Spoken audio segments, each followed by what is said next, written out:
Hello everyone, today in this video we'll fight against the atmosphere of our world around us, and this time we will talk about our situation in Europe, or what I really mean. I mean the origins of the European Union idea.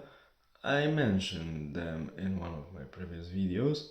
Of course, we know that it has socialist and especially a national socialism origin, because even Joseph Goebbels, in his famous speech in December 1940 in Munich, he was also saying about the European Union project, of course, under German umbrella, because Germans are convinced pretty much that only they know how things should be organized, and they would like to rule entire Europe and to tell others what they should do and what they shouldn't do.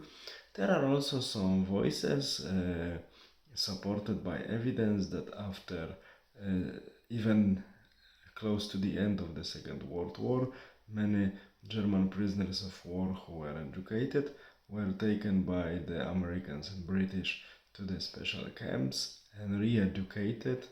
At least they were thinking they re-educated the Germans and sent back to Germany, like Mr. Hallstein and others, and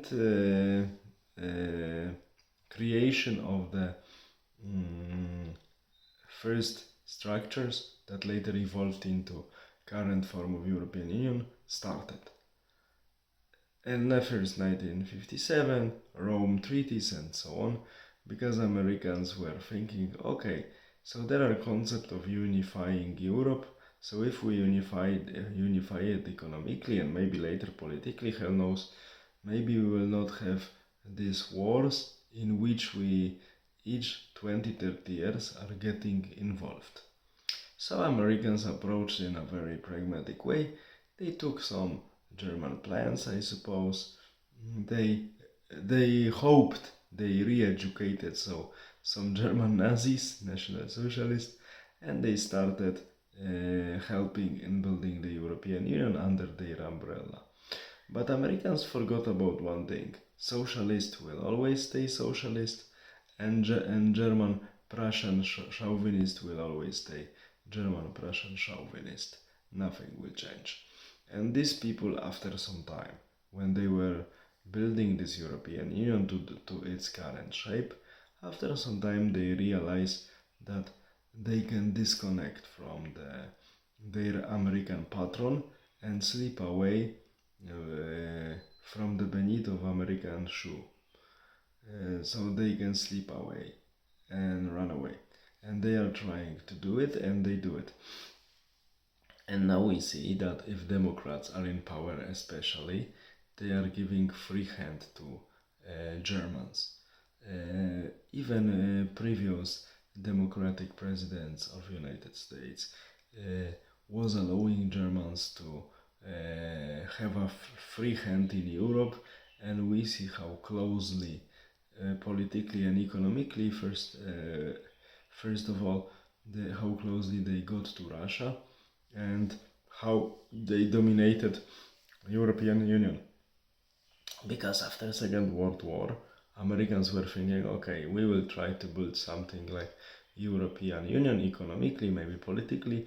We will just divide great German corporations into smaller entities, and we will just make Germans within this European structure dissolved. But they didn't envision that German industry and German economy made economies of other countries part of its own structures. So everything in European Union now is subjected to German economical needs. This is one of the reasons why Germans are really ruling, and now Democrats are giving them free hand. That's why they are closer and closer to Russia, and competitive bloc is being formed, competitive towards UK and United States. That is why I'm always saying that here Americans overlooked one detail. By schooling this national socialism, they took as the captivities, prisoners of war in 1944-45.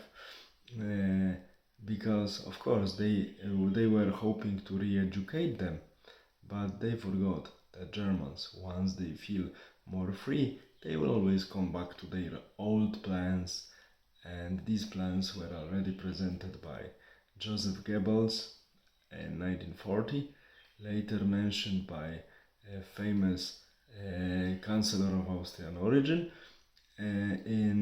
during some party meetings in 42-43, and after Second World War. Of course, Americans helped a little bit to build European Union, but later Germans took it over, and that's why now we are in a crazy situation. Another reason is that idiots, ideological idiots, authors of Manifesto of Ventotene, so Spinelli and others, all joined the club of people who are constructing the European Union. That's why it's getting more and more freaky, because as we know, big companies like socialists because they give them monopolies, and socialists like big companies because they give them money to realize their insane plans. This is how actually not so bad American idea to organize at least partially Europe after Second World War didn't work, because with Germans it never works. They will screw everything, and one needs to remember what Americans forgot: socialist will always remain socialist, and person with Prussian way of thinking, Prussian imperialist, will always remain Prussian imperialist. Brainwashing will not change it. All the best. Have a nice day. Bye.